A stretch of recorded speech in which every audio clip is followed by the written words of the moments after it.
தேவ சமூகத்தில் நீங்கள் ரோமருடைய புஸ்தகம் 12வது அதிகாரம் 2வது வசனத்தை வாசிக்கிற போது, நீங்கள் இந்த பிரபஞ்சத்திற்கு ஒத்த வேஷம் தெரியாமல் தேவனுடைய நன்மையும் பிரியமும் பரிபூரணமான சித்தம் இன்னதென்று பகுத்தறியத்தக்கதாக உங்கள் மனம் புதிதாகிறதுனாலே மறுரூபமாகுங்கள். எப்படி மனம் புதிதாகிறதுனாலே நீங்க என்ன பண்ணணுமா? மறுரூபாங்க. ஏன் தெரியுமா? நான் தான் சொன்னேன், இந்த உலகத்தில் நீங்கள் ஒன்னே ஒன்று தான் பெற முடியும், சந்தோஷத்தை துக்கத்தை. அவ்வளோதான் பெற முடியும். ஒன்று நீங்கள் சந்தோஷமாக இருக்க முடியும், இல்லையா துக்கமாக இருக்க முடியும். துக்கம்னு சொல்ல தெரியாது, என்னமோ மாதிரி இருக்குன்னு சொல்லலாம். அப்படி சொல்ல என்னமோ மாதிரி இருக்குது, அப்படி தான் இருக்கும். சந்தோஷமாக இருக்க முடியும், இல்லைன்னா துக்கமாக இருக்க முடியும். அதுக்கு இங்கே இருக்கக்கூடிய மனிதர்களோ பொருட்களோ காரணம் இல்லை, மனசு தான் காரணம், இல்லையா? இப்போ பார்த்தீங்கன்னா ஏன் நம்ம இந்த சந்தோஷத்தை சயின்ஸ் படி என்ன தெரியுமா சொல்லும், நீங்கள் சந்தோஷமாக இருக்குன்னா அது ஒரு கெமிக்கல் ரியாக்ஷன் மூளையிலிருந்து வருதுங்கும், இல்லையா? அப்படி தான் சொல்லும். அப்போ ஆக மொத்தம் மூளை சார்ந்த விஷயம், மனது சார்ந்த விஷயம். மனது தான் உங்களுக்கு என்ன கொடுத்துட முடியும்? சந்தோஷத்தை கொடுத்துட முடியும். நீங்கள் உலகத்தில் ஒரு அற்ப சந்தோஷங்களை நாடுறீங்க. ஒரு மனிதன்கிட்ட போறீங்க, ஒரு அற்ப சந்தோஷத்தை நாடுறீங்க. எனக்கு என்னுடைய நண்பன் அப்படின்னு சொல்லிட்டு 4 முறை ஊரை சுற்றிட்டு வீட்டுக்கு வந்தால் மறுபடியும் பழைய நிலைமை தானே, இல்லையா? ஒரு கல்யாணத்துக்கு போறீங்க, பயங்கர மகிழ்ச்சியாக இருப்பீங்க, இல்லையா? அவ்வளோதான், அவ்வளோ நேரம் தான். சாப்பாடில் அதுவும் பாயாசம் வைக்கலன்னு கொஞ்சம் வருத்தம் வந்துடும், இல்லையா? அப்போ இங்கே என்ன சிக்கலாயிருதுன்னா, சந்தோஷமானது நிலையானது இல்லை. நம்ம தேடுற சந்தோஷம் இல்லை. மனிதர்களோடு இருந்து சந்தோஷமா இல்லை, வீட்டுக்கு வரும்போது புரிஞ்சிருது. அப்போ எப்போதுமே சந்தோஷமா இருக்கணும்னா அது தேவனோடு இருந்தால் தான் வாய்ப்பு இருக்கு. அப்போ இங்கே மனம் சார்ந்து நீங்கள் வாழ பழகல, இன்னும் என்ன பண்ணல, இந்த சரீரத்தை ஜெயிக்கல, இன்னும் அடிப்படையாக நீங்கள் தேவ பக்கத்திலேயே வரல. ஆனால் சொல்லிட்டு நான் தேவ சமூகத்தில் இருக்கேன், அப்படி இல்லை. இங்கே மனம் சார்ந்து மாற வேண்டிய நிறைய வேலை இருக்கு. மனம் புதிதாகிறதுனாலே நீங்கள் மறுரூபம் ஆகிறீங்களா? அதான் பைபிள் ஒரு டிரான்ஸ்ஃபர்மேஷன், இங்கிலீஷ் பைபிள் டிரான்ஸ்ஃபர்மேஷன் சொல்லலாம். ஒரு மாற்றம் எப்போ வரும்? மனசு மாறணும். என் மனசு மாறாமல் உட்காந்து மாற்றம் தேவைன்னு சொன்னால் ஏதாவது மாறுமா? மாறாது. எத்தனை பேர் ஒரு அவங்க சொந்தக்காரருக்கு கல்யாணம் நடக்கும், அங்கே போய் தூங்குவீங்க? வாய்ப்பு இருக்கா? இல்லை. ஃபோட்டோ எடுக்க ஃப்ரெண்டில் விடுவானா, இல்லையா? நம்ம கவலை அதுவாக தான் இருக்கும். ஆனால் தேவ சமூகத்தில் தான் தூக்கம் வருது. காரணம் என்ன தெரியுமா? இங்கே என்ன கிடைக்கும்னே தெரியாது. இங்கே என்ன கிடைக்கும்னு தெரியாது. இந்த அவலட்சணம் எங்கே இருக்கா தெரியுமா? பிற மதங்களில் இருக்காது. ஏன்னா அவருக்கு பயம் இருக்கும். என்ன இருக்கும்? பயம் இருக்கும். இங்கே தேவன் என்ன பண்ணிடுவார் அப்படின்ட்டு. நான் பைபிள் வேற கிருபையின் காலம்னு சொல்லிச்சு. உடனே அடிக்க மாட்டேன், வச்சு தான் அடிப்பேன்ட்டார், இல்லையா? பொறுமையாக உட்காந்து எல்லாத்துக்கான அடியை வாங்கிக்கேன்ட்டார். அதனால உள்ள சிக்கல் இது. இப்போ நம்ம இங்கே இருக்கிறோம், ஒரு ஆள் தூங்குறவங்க செத்து போயிட்டா என்ன நடக்கும்? அப்படிதானே? கஷ்டமாக போய் பயம் வந்துடும். தூங்கிடவே கூடாது. நைட்டெல்லாம் நல்லா தூங்கிட்டு போவோம்.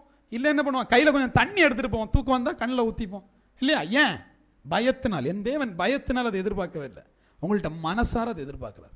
மன மாற்றத்தின் மூலமாக, மனம் புதிதாகிறது மூலமாக அந்த கீழ்ப்படிதலை என் தேவன் எதிர்பார்க்கிறார். ஆனால் இங்கே என்ன பிரச்சனை தெரியுமா? என் மனசு புதுசே ஆகலை. மனம் திரும்பாம நீங்க போய் ஞானஸ்தானம் எடுத்தீங்கன்னா அது ஞானஸ்தானம் இல்லை. மனம் திரும்பாம நீங்க சபைக்கு வந்தீங்கன்னா அது சபை கூடுதலே இல்லை. அப்ப மனம் திரும்புதல் இல்லாம இங்க எதுவும் இல்லை. மனுஷனை கொண்டு உட்கார வச்சிட முடியும், மனசை உட்கார வைக்க முடியாது. நான் இங்க பேசிட்டு இருக்கிறேன், மனிதர்கள் இங்க இருக்கிறீங்க, உங்க மனசு இங்க இல்லைன்னா இல்ல. சபையில் எத்தனை பேருக்கு மனசு இருக்கு? எத்தனை பேர் செய்திக்குள்ளாடி இருக்கிறோம்? இல்ல. இந்த இதுல காலையில் 8 மணிக்கு நான் வந்ததுலேருந்து இது வரைக்கும் என் மனது சபையை விட்டு வெளியே போலன்னு சொல்லக்கூடிய ஒரு ஆள் ஏன் இல்லை தெரியுமா?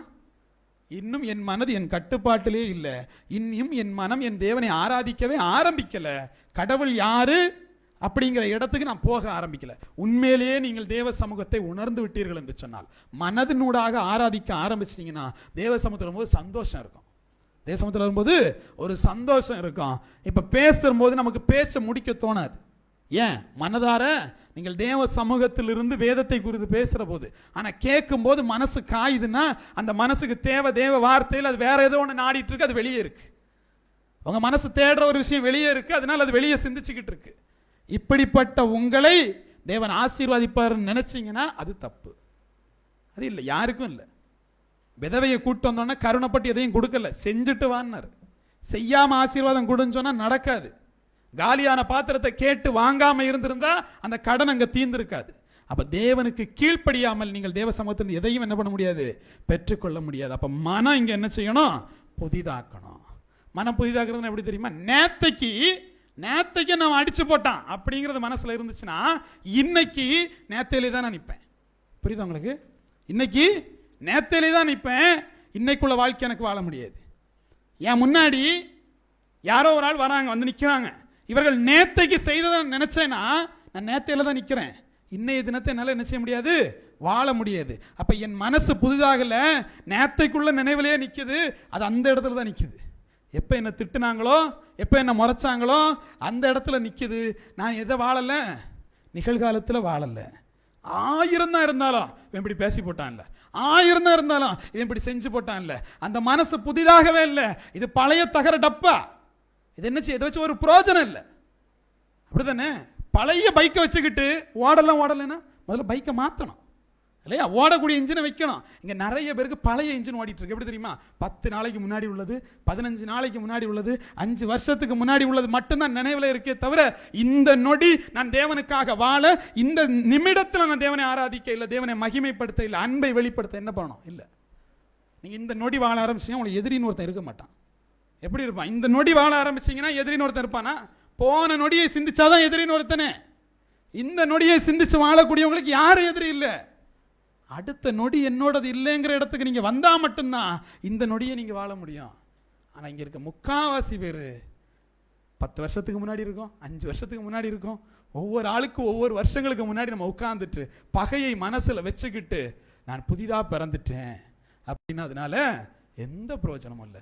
தேவ சமூகத்தில் மனம் மாறுதுன்னா நேற்றைய தினத்தை குறித்து நீங்கள் என்ன பண்ண மாட்டீங்க, சிந்திக்க மாட்டீங்க. நாளைய தினத்தை குறித்து என்ன பண்ண மாட்டீங்க, சிந்திக்க மாட்டீங்க. இன்றைய தினத்தில் உங்கள் மனசு ஆக்டிவாக இருக்கணும். இந்த இடத்துல இப்போ எத்தனை பேர் இது மட்டும்தான் இருக்கிறீங்களோ அவனுடைய இடத்துல மட்டும்தான் மனசு அவங்க கண்ட்ரோலில் இருக்கு. மனசு இருக்கு பார்த்தீங்களா? ஒரு நல்ல வேலைக்காரன், ஒரு நல்ல வேலைக்காரன், ஒரு கெட்ட எஜமான். எப்படி? ஒரு கெட்ட எஜமான் உங்களை சீரழிச்சிருந்தா சீரழிச்சிடும் மனசு.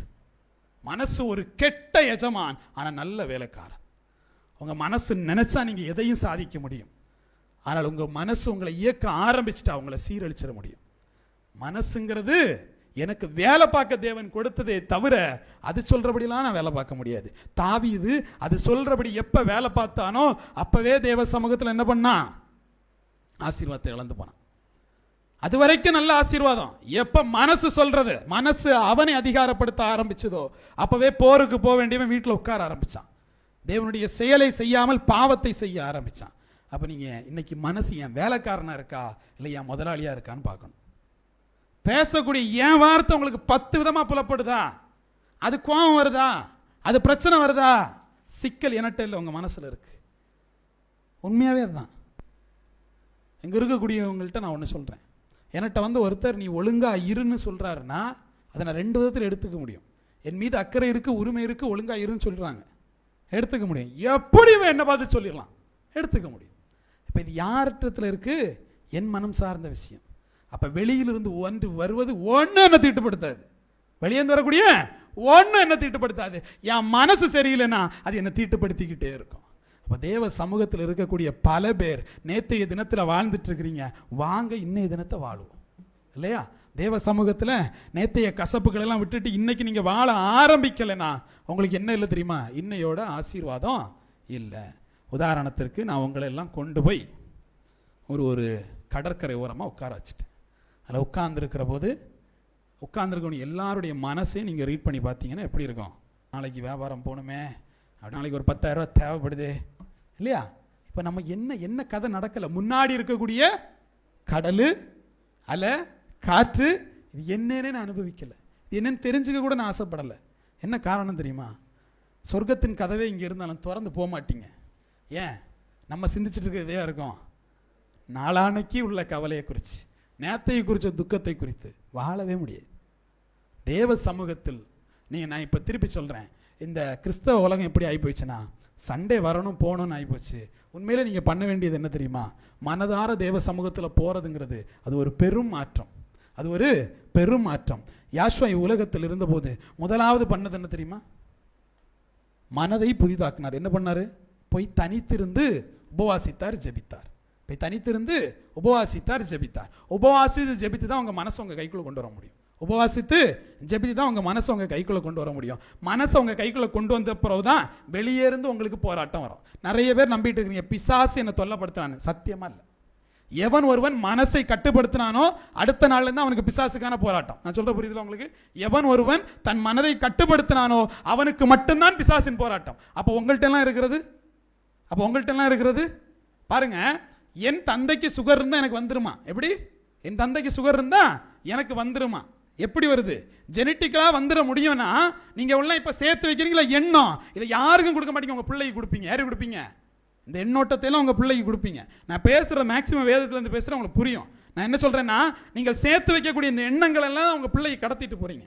அதில் தான் அவன் நோயாளி ஆகுறான், அதான் அவன் சபிக்கப்படுறானே தவிர அவன் தேவனுடைய சமூகத்தில் இருந்து அவன் மனசை கட்டுப்படுத்தினா மட்டும்தான் பிசாசு போராட வருவான். எல்லாத்தையும் பிசாசு போராட வரமாட்டான். அப்ப மற்ற போராட்டம் என்ன போராட்டம்னா உங்களுக்கான சாபமும் பாவமும், உங்களுக்கான சாபமும் பாவம். அப்ப யார்கிட்ட போராட போனா? யாஷுவாட்ட எப்ப போராட போனா? அவர் எப்ப தன்னை அடக்கி காமிச்சாரோ உடனே போராட போனான் இல்லையா? உடனே போராட போனான். அவர் என்ன பண்ணாரு? தூண்டான் இல்லையா? இதை செய்யும் அதை செய்யும். அப்ப சாத்தானால உங்க யாருக்கும் போராட்டம் இல்லை. நீங்க ஏமாத்திட்டு இருக்கிறீங்க. என்ன ஏமாத்துறீங்க தெரியுமா? சாத்தான் என்ன பிரேயர் பண்ணவே விடலை, அதுக்கு அவனுக்கு சம்பந்தம் இல்லை, உண்மையே சம்பந்தம் இல்லை. உங்கள் மனதை நீங்க உங்க கைக்குள்ள வச்சுறதுக்கும் சாத்தானுக்கும் எந்தவித சம்பந்தமும் இல்லை. உங்க மனதை நீங்க உங்க கைக்குள்ள வச்ச அப்புறம் தான் சாத்தானுங்கிறவன் வந்து உங்கள்கிட்ட கிரியை செய்ய முடியும். ஏன்?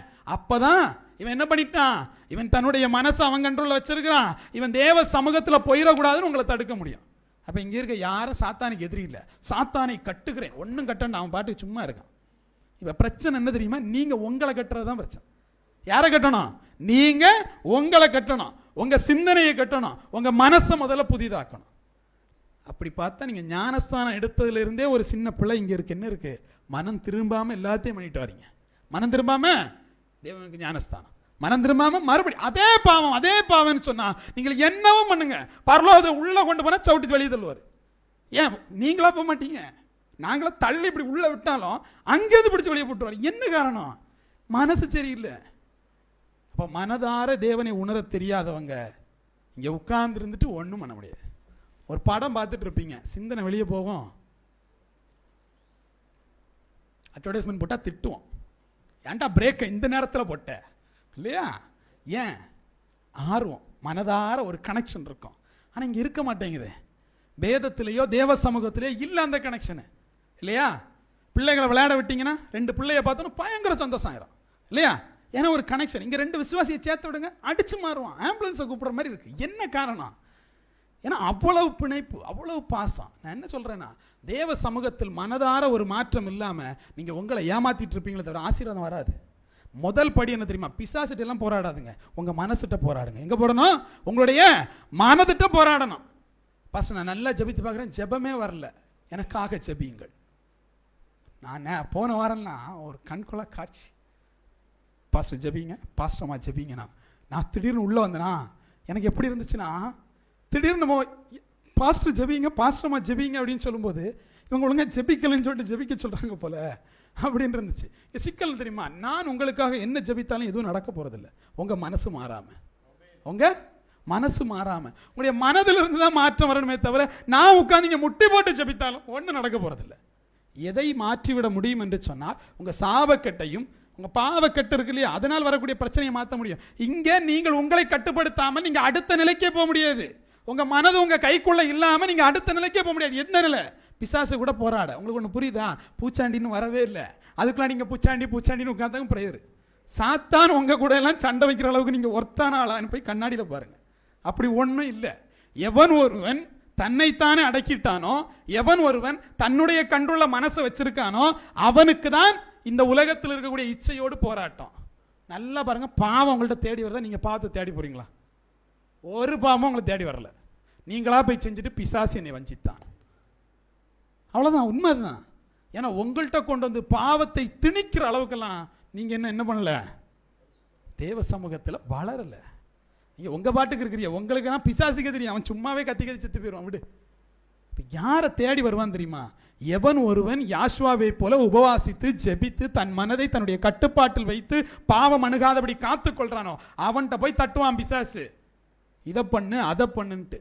அப்பதான் அவனோட போராட்டம். இப்ப வரைக்கும் உங்கள்கிட்ட தான் உங்க போராட்டம். யார்கிட்ட போராட்டம்? உங்களுடைய மனதில் தான் உங்களுக்கு போராட்டம். அது புதிதாகலன்னா புதுசா ஒண்ணு நீங்க பார்க்க முடியாது. அது புதிதாகலன்னா புதிய வாழ்க்கையை நீங்க என்ன பண்ண முடியாது, வாழ முடியாது. அது புதிதாகல அப்படின்னா ஒரு புதிய அனுபவத்தையும் நீங்க பெற முடியாது. இப்ப தம்பி இப்ப வேலை பார்க்குற இடம் ஒரு இடம்னு வைங்களேன், அடுத்த கம்பெனிக்கு மாற்றிட்டேன். அங்கே போய் இருந்துட்டு நான் பழைய கம்பெனியில் வேலை பார்க்கும்போது எப்படி இருந்தேன் தெரியுமா?